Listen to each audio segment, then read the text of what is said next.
이 시간 오후 예배를 함께 드리는 모든 성도님들께 하나님의 은혜와 평강이 함께 하시기를 바랍니다. 여러분들 혹시 아십니까? 우리가 천국에 가면 3번 놀란다고 합니다. 네, 3번 놀라. 아시니까?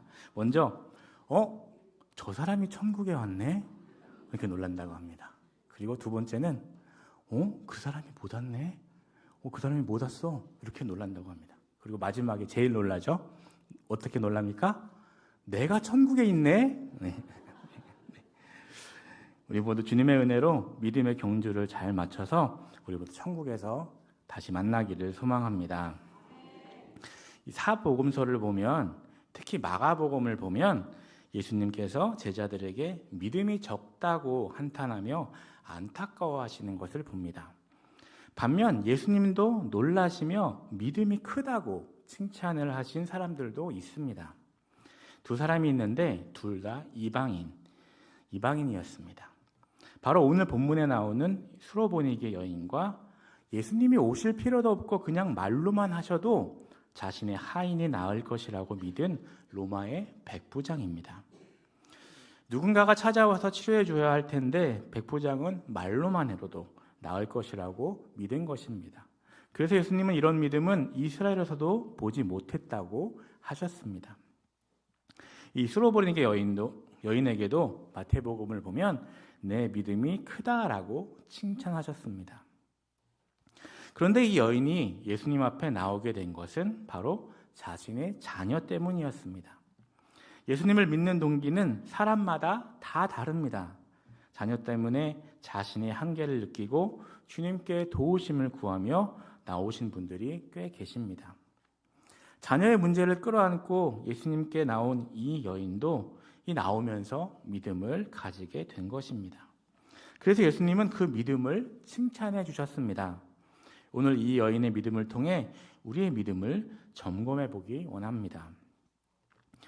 오늘 말씀의 7장의 앞부분을 보면 바리새인들과 예수님이 서로 논쟁하며 예수님이 그들의 잘못을 지적하시는 모습이 나옵니다.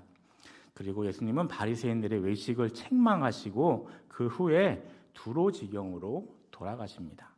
24절 말씀입니다.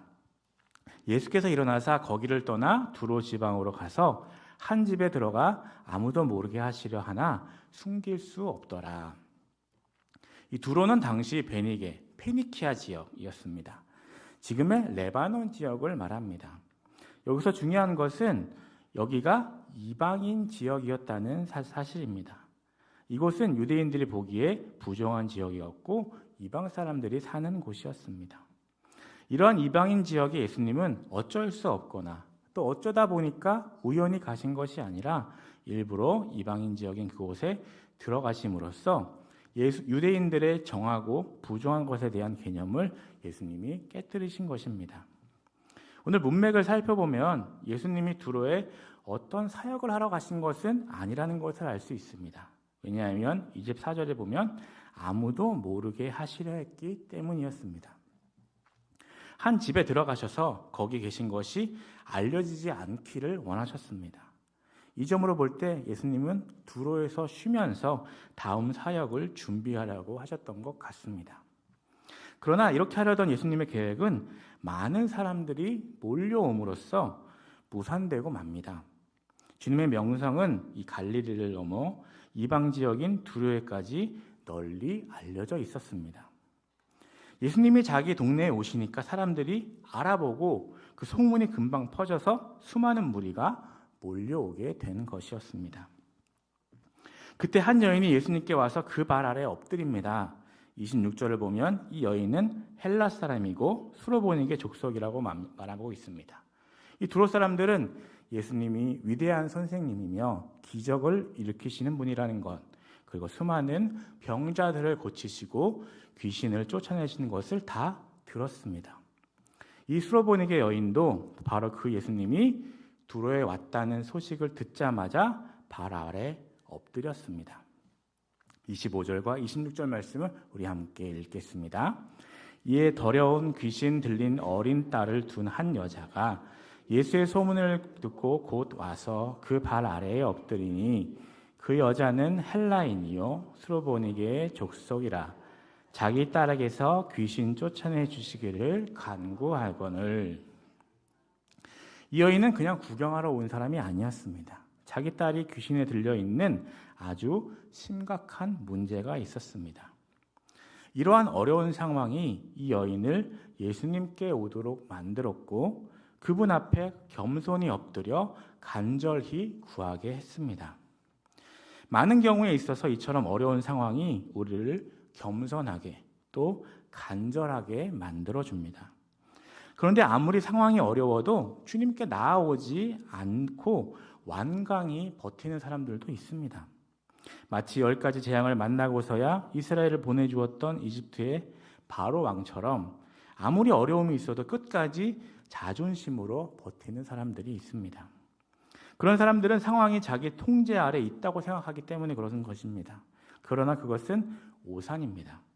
어떻게 연약한 인간이 마음대로 다 통제할 수 있겠습니까? 내가 아니라 하나님께서 다스리십니다. 우리는 순종할 뿐입니다. 자존심을 따지거나 체면을 따질 때가 아닌 것입니다. 문제가 생겼는데 일단 주님께 나오는 것이 중요한 것입니다. 그리고 나오는 마음이 너무 귀합니다. 하나님은 그것을 귀하게 보십니다. 아니 너는 나를 찾지도 않더니 어려움이 생기니까 이제 나를 찾아오는 거냐? 하고 야단치시지 않는 분이시고 오히려 기뻐하시고 안아주시면서 잘 왔다 하시는 분이십니다. 그래서 어려움은 오히려 은혜로 가는 통로가 되는 것입니다. 그런데 한 가지 이상한 점은 오늘 본문의 이 사건 전에는 예수님께서 어느 누구의 요청도 싫다 거절하신 적이 없었습니다. 언제나 사랑으로 사람들을 고치시고 필요를 채워주셨습니다. 배고픈 사람들의 배를 채워주시고 귀신도 내쫓아 주시고 병자도 고쳐주셨습니다. 그런데 여기에서는 어떻게 하십니까? 27절 말씀을 함께 읽겠습니다. 예수께서 이르시되 자녀로 먼저 배불리 먹게 할지니 자녀의 떡을 취하여 개들에게 던짐이 마땅치 아니하니라.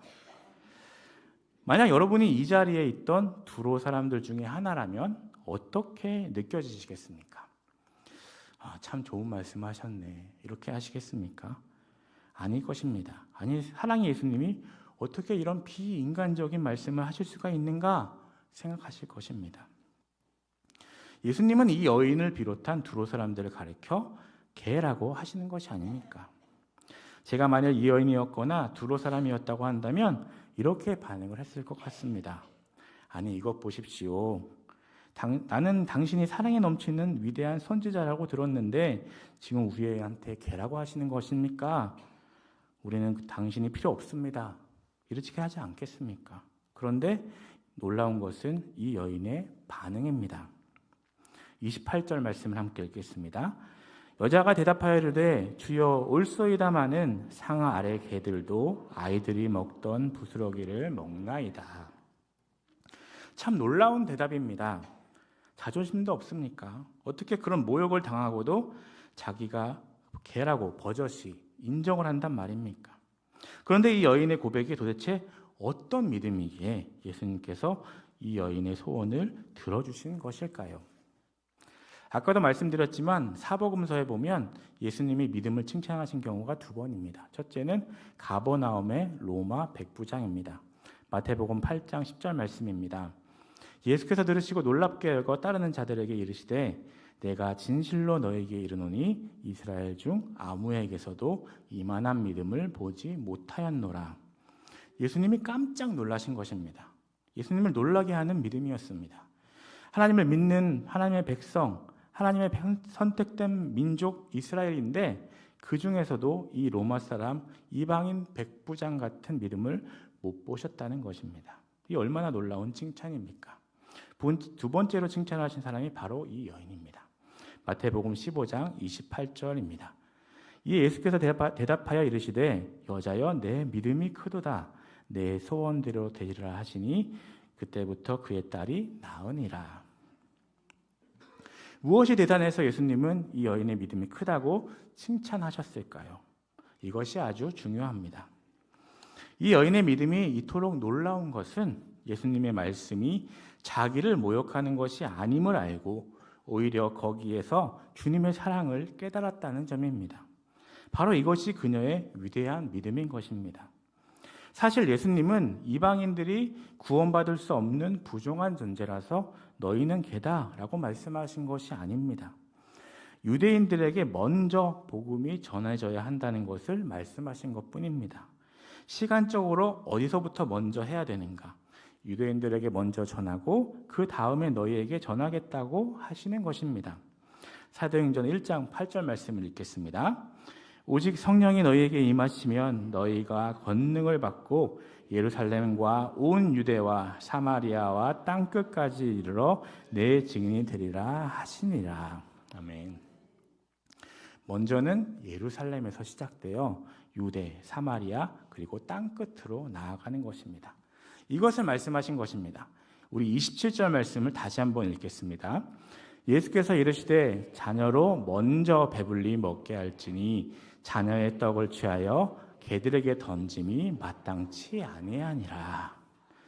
27절에서 이 먼저라는 단어가 예수님의 말씀을 이해하는 핵심 단어입니다.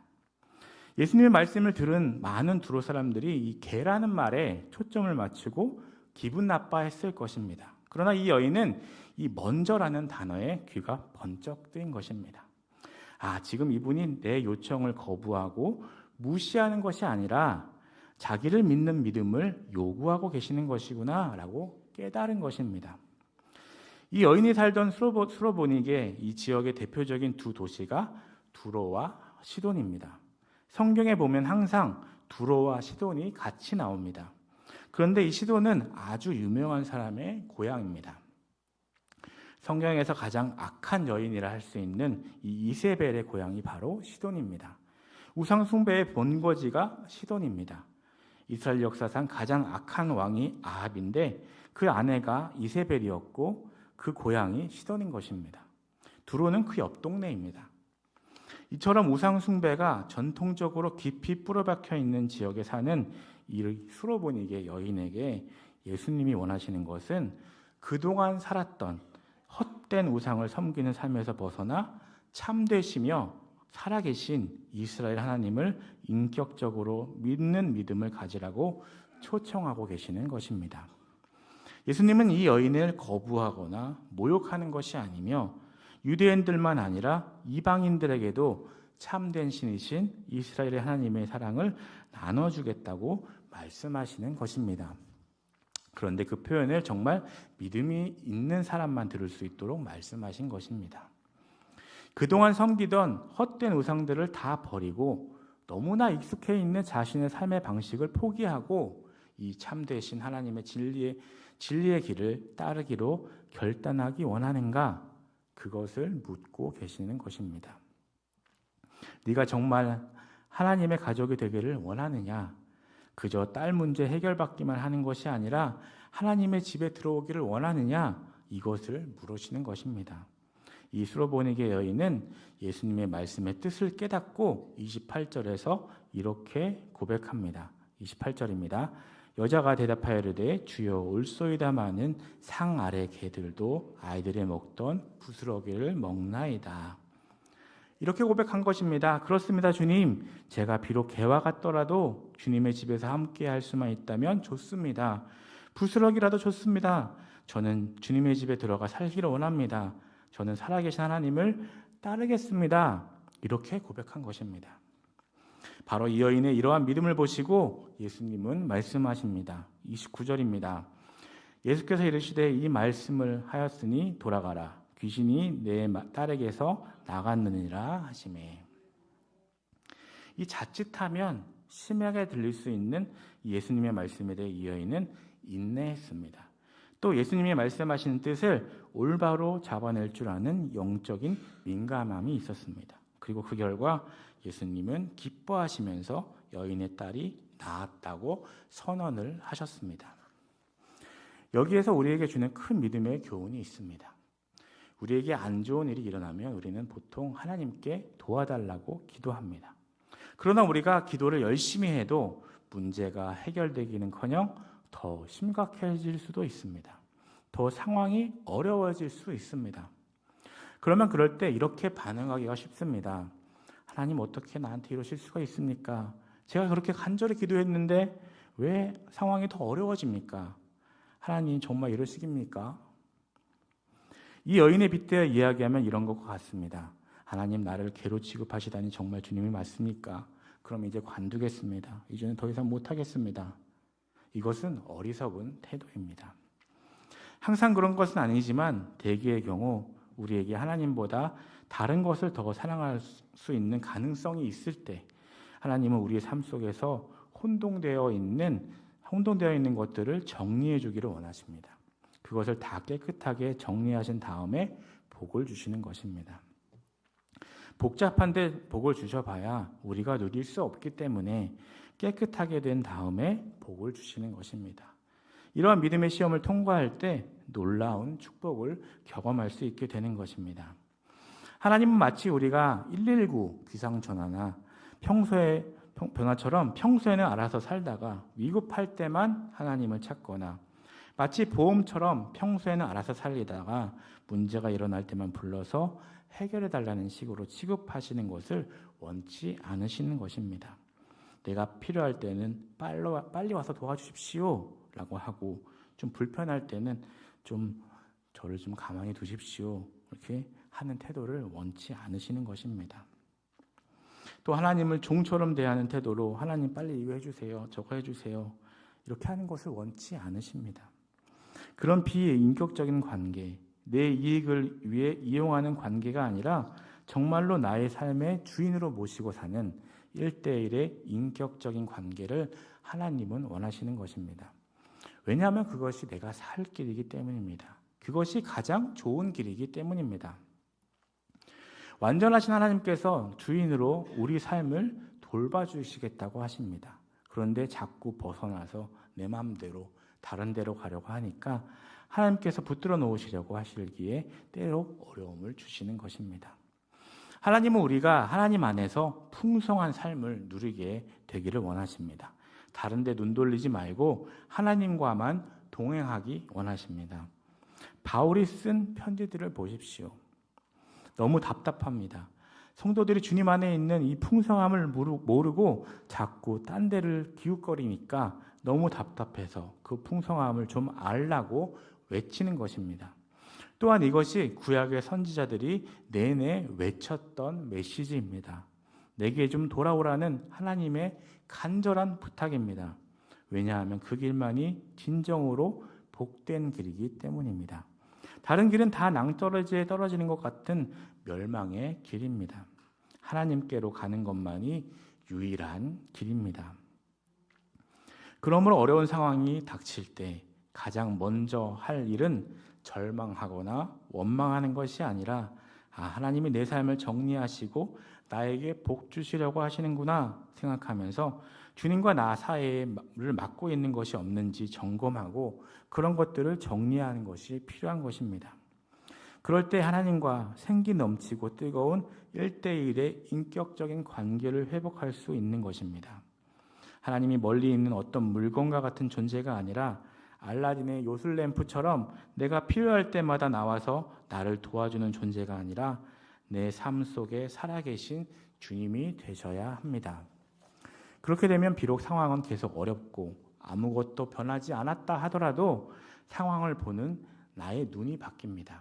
인간의 관점이 아니라 하나님의 관점으로 바뀌고 두려움과 염려가 아니라 주님의 평안함과 기쁨과 위로가 내 마음을 다스리게 되고 결국 힘든 상황을 극복할 수 있게 되는 것입니다.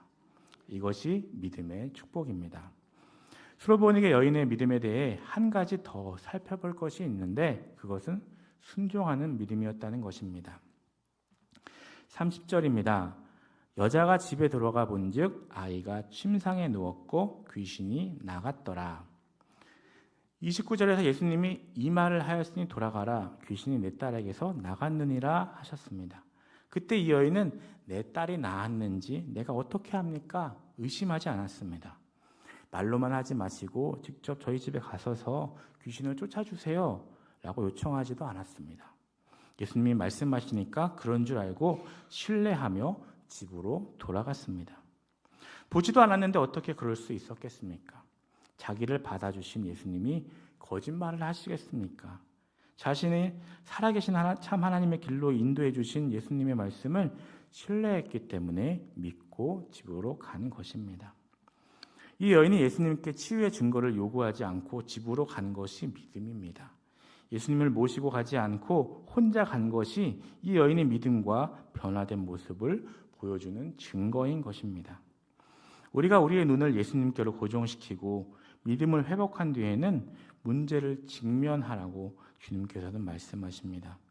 문제가 해결될지 어쩔지 알지 못할 수 있습니다. 그러나 우리가 하나님과의 깊고 친밀한 인격적 관계를 가지는 이상 어떤 어려운 문제가 있다 할지라도 그것은 더 이상 내게 문제가 되지 못합니다. 우리가 더 이상 그 문제를 두려워할 필요가 없는 것은 나를 자녀로 삼아주신 주님께서 주님의 뜻대로 해결해 주실 것을 믿기 때문입니다. 이 시점에서 우리가 할 일은 주님의 말씀에 순종하며 믿음의 걸음을 내딛는 것입니다. 집으로 돌아가는 것입니다. 그럴 때 우리는 주님의 말씀대로 문제 해결된 것을 확인하게 될 것입니다. 계속 주님께 제발 같이 가주세요 라고 하면 해결이 된 것이 확인이 안 될 것입니다. 집으로 가야 확인할 수 있는 것입니다. 아직 해결되지 않았다면 해결되는 시점을 향해 가고 있는 도중임을 알아야 합니다. 무엇을 말씀하시던 순종의 믿음, 문제를 향하여 담대히 나아가는 이 믿음, 그 결과는 우리가 상상할 수 없을 정도의 놀라운 축복이 될 것입니다. 오늘 이렇게 함께 예배드리는 여러분, 우리는 무엇을 믿고 있습니까? 누구를 믿고 있습니까? 그리고 무엇을 헌신하고 있습니까? 또 어떻게 헌신하고 있습니까? 예수님을 믿으면 헌신해야 한다고 하니까 다음에 믿겠습니다 하는 경우가 있습니다. 너무 깊이 들어가면 매여서 자기가 하고 싶은 것도 못한다고 생각하는 경우가 있습니다. 보통 헌신이라고 하면 하나님을 위해 뭔가를 하는 것으로 생각합니다. 그런데 요한복음 6장 28절 29절을 보면 사람들이 어떻게 해야 하나님의 일을 할 수 있냐고 묻습니다. 그때 예수님이 대답하십니다. 29절입니다. 예수께서 대답하여 이르시되 하나님께서 보내신 이를 믿는 것이 하나님의 일이라 하시니, 예수님을 믿는 것이 하나님의 일을 하는 것이라는 말씀입니다. 참되시고 살아계신 하나님과 매일 깊은 인격적 관계 속에서 사는 것이 헌신입니다. 다른 것에 눈을 돌리는 것이 아니라 하나님께만 눈을 고정시키는 것입니다. 강요나 억지로가 아니라 그것이야말로 내게 가장 좋은 길이기 때문입니다. 그렇게 갈 때에 내 삶에, 내 가정에, 우리 교회에 어떤 문제가 와도 두려워할 것이 없습니다. 믿음의 헌신이 있는 삶은 그 눈을 하나님께 계속 고정하고 살아가기 때문입니다. 하나님의 눈으로 모든 것을 바라볼 수 있게 됐기 때문에 더 이상 두려워할 것이 없습니다. 바로 이러한 믿음과 헌신의 삶을 살아가는 저 여러분 되시기를 간절히 소망합니다.